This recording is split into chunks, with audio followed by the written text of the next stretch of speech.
आम्ही महादेवीची देखभाल करू शकतो। सर्वोच्च न्यायालयात महायुतीचं प्रतिज्ञापत्र सादर करण्यात आलेलं आहे। तर न्यायालयाकडून अंतिम आदेश अजूनही देण्यात आलेला नाहीये। महादेवी हत्तीणीच्या घर वापसी आता त्याच्यामुळे लांबणीवर पडणार की काय अशा चर्चा रंगायला सुरुवात झालेली आहे। तर आपण पाहतोय कोल्हापूरच्या मठातली नांदणी मठातली ही हत्तीण पुन्हा परत मठात आणली जावी यासाठी कोल्हापूरकर लढा देत आहेत। तर सध्या महादेवी ही वनतारामध्ये आहे।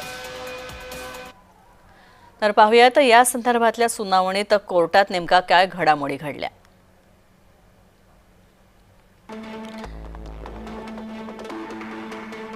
महादेवीला कोल्हापुरात परत पाठवा असं सरकारी वकिलांनी म्हटलं। तर आम्ही वनतारा सोबत बोलू आणि हत्तीणीची तब्येत सध्या खूप खराब आहे असं वकिलांचं म्हणणं आहे।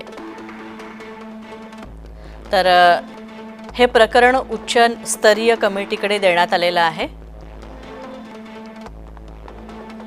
तर उच्च स्तरीय कमिटी काय आहे?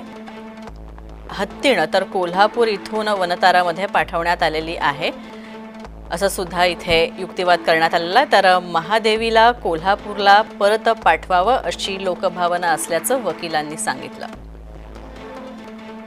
तर न्यायालयाच्या आदेशापेक्षा लोकभावना महत्त्वाची आहे का असा प्रतिप्रश्न यावर विरोधी पक्षाच्या वकिलांनी केलाय।